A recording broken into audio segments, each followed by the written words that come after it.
Hi, everybody. This is Dr. Karen here, and I wanted to walk you through some recommendations for how to ask a good question in a Facebook group.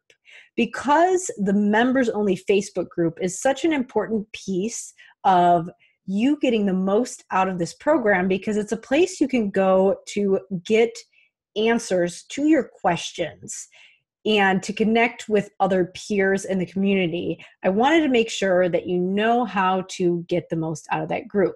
So if you have been involved in any other Facebook groups, you know that some groups can have a very interesting environment. So sometimes people might ask questions that are really off the wall and generate some really distracting discussions, or maybe people ask questions and they don't necessarily get the answers that they want, or don't get their questions answered at all. So because this group is closely monitored, I wanted to make sure that, one, that there is a very positive, supportive environment in this group, and two, that everyone in the group knows how to get the most out of it.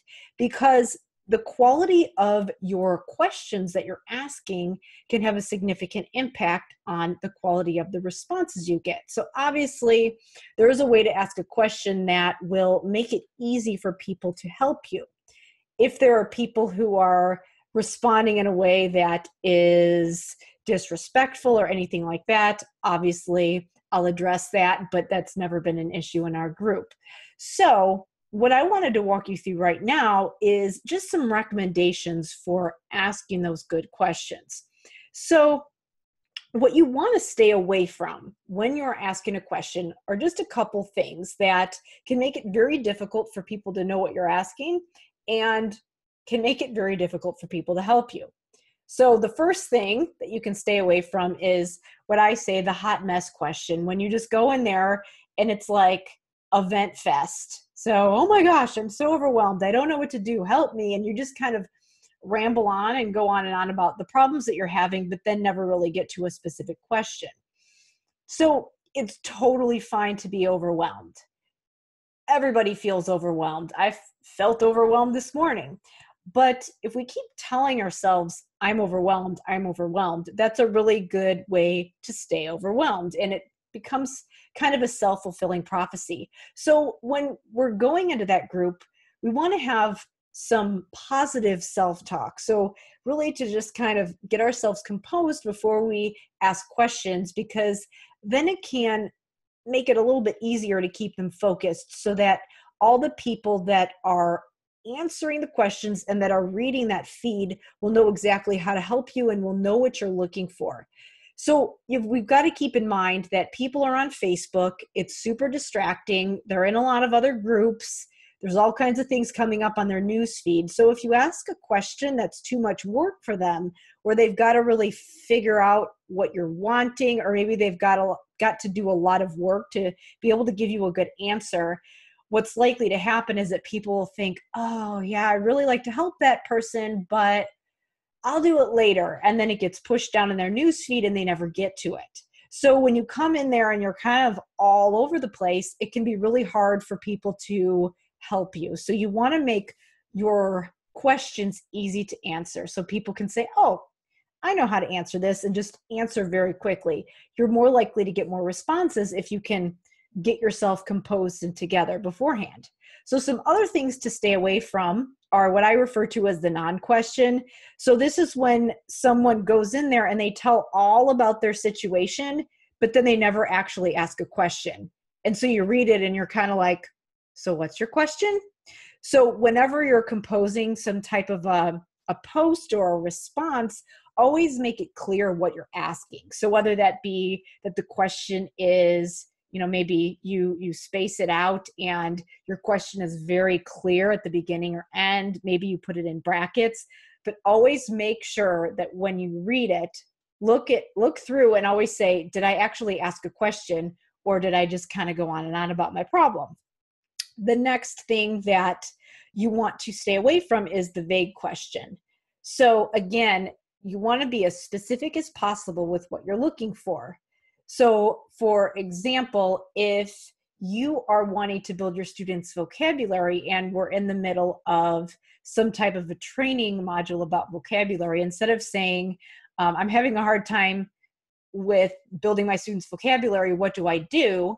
You might want to be a little bit more specific and tell us, what specifically about vocabulary are you working on? Are you working on getting your students to give good word definitions? Are you getting your students to describe semantic features? So get as specific as possible, because when you leave them very open, again, it's kind of hard for people to tell what you're asking, and that can make it difficult for them to answer, which will result in not a lot of people responding to your question.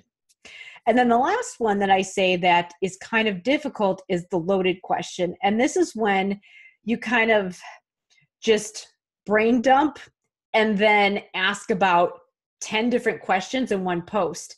And so what happens is that people look at it and they feel overwhelmed and they're not really sure which question to answer first. So you want to try to keep your posts down to maybe just 1 or 2 questions tops so that people can answer them quickly. Now, having said all of this, if you do any of these things just because you're feeling overwhelmed, it's not like I'm going to say, you're kicked out of here, or you did that wrong, you asked a non-question. I will just probably guide you and maybe go back and forth with you a little bit and maybe try to see what you're actually asking.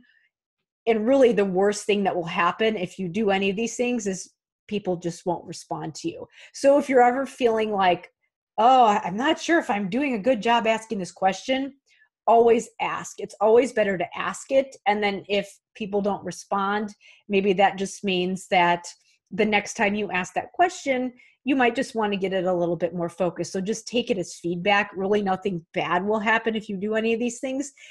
It just will make it a little bit harder for you to get your questions answered.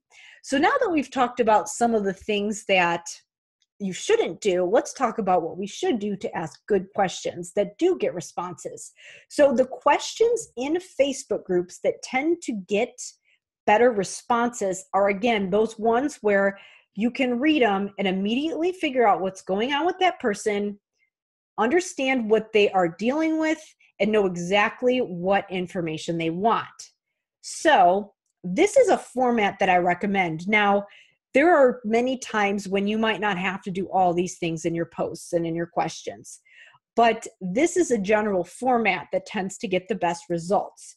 So what you can do, and you don't have to do every one of these things, but sometimes what I like to do is put the main question or topic in brackets, like I've done there. So I've got a question about insert topic, and it goes along with these language therapy advanced materials here. So that way I know what your question is, and I know what materials you're asking about, because you might have a specific question about something that we've covered in the program, and I want to know exactly what you're asking about, so I know which content you're struggling with. That way I can better help you, and so can the other people in the program. So that's what you can start with to kind of get us focused, and that really narrows down the topic. So we know what area, for example, what area of vocabulary you're trying to address with your students. Then you want to make sure, after you've given just like a brief sentence or phrase about what your post is going to be about, describe your situation. Tell us what's going on. Again, this can be just like a couple sentences. Then describe what you've done. So you might say, I'm having a problem with this, this, and this. This is what's going on with my student. I'm seeing these behaviors. And then you move on to describing what you've done. So you might say, I'm seeing this problem, and I have tried these things, and I'm having this problem. So you're kind of going back and forth there with 1 and 2, talking about what the situation is and what you've already tried. What that does is show that you've done some work up front, and we know what you've already tried, so we don't recommend those things again. Gives us an idea of the status there. So sometimes that the 1 and 2, those are kind of lumped together. Then you move on to telling us a couple things that you might think of doing next. So show us that you've put some work into this and you've thought of some possible solutions. So you might say, okay, this is the situation. This is what I've done. These are some things that I'm thinking of trying. And this makes it really focused so that, one, you've shown that you've thought about this, and two, that way, if you've already presented some solutions, people can say, oh, I think you should try that first one. Then it's a lot easier for them to just respond and pick one of your choices rather than generate possibilities on their own. Now, if you really have no idea, that's fine, and you're just looking for ideas, it's okay if you don't list all of these things in every single post, but it does make it a little bit easier for people to respond. Again, if you're totally lost and you just really don't know any solutions, that's okay too. You can always put the question out there and see what you get. And then, of course, I put number 4.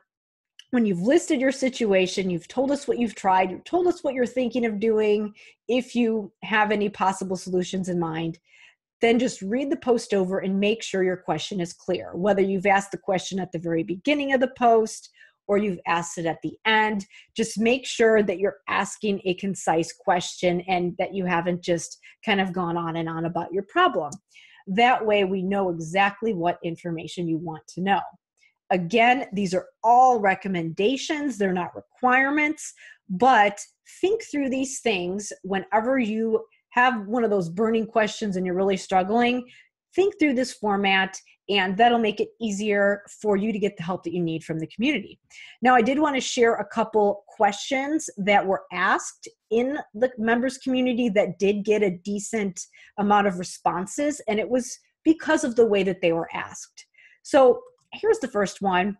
So this member says, help please, I have a 7-year-old first grader with cognitive scores in the average range, very low language scores. Syntax is the number 1 problem and vocabulary is a close second. And then she goes on to describe some of the sentences that the student is using. And she goes on at the end to describe the problem. Conversation with the student is nearly impossible due to numerous syntax errors. Do you have any ideas or suggestions for working with the student? So notice what she did is that, one, she described in detail the situation and the problem. And she described at the very end what her question was. So in this situation, she didn't come up with solutions on her own, but she did ask a clear question at the end. So you can see that she just did a couple. So I would say probably 2 out of the 4 recommendations that I had for asking a good question. And she got a pretty good response rate as far as just people popping in and giving her some suggestions. And then we also, within the post, went back and forth. And in the comments, she shared some other things that she'd already tried. So we did go back and forth and problem solve that way. So because it was very clear, you can see here, we've got some information about cognitive abilities. We've got some clear information. She has done the work to figure out that syntax and vocabulary are the culprits. So she's not just coming in here and saying, oh my gosh, I don't know what to do. She's really narrowed it down. So we know exactly what type of information she needs. So we know that she needs to work on vocabulary and syntax with the student, and we know what level the student is at. So we know what suggestions to give her. Here's another question. So this is another example of how you don't necessarily have to do all those things for every question. You can get in there and be concise. So with this question, just comes out and says, what's a comprehensive language test comparable to the CEL-5? And then gives a brief description of the problem, that the district typically uses the CEL-5 and the OWLS, but there are some issues with sensitivity with those 2 tests. So here, just quick and dirty, in and out, we know exactly what this student wants.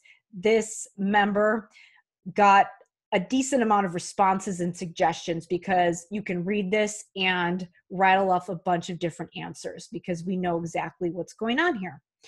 And then one final example I wanted to share with you. Somebody said in there, wanted some suggestions about apps and materials to use. So suggested some specific apps here. So again, clear, concise question. Does anybody use a sentence strip app?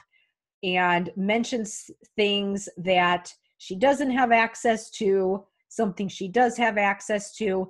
And then in the link below where she says, I looked at 2, she listed 2 things that she'd already tried. So she showed us some things that she'd already considered and that she was thinking about trying. So we had an idea of the context, what she'd tried, what she was looking for. So some people were able to hop in and give some additional suggestions, and they knew what she had and hadn't done and what she did and didn't have access to.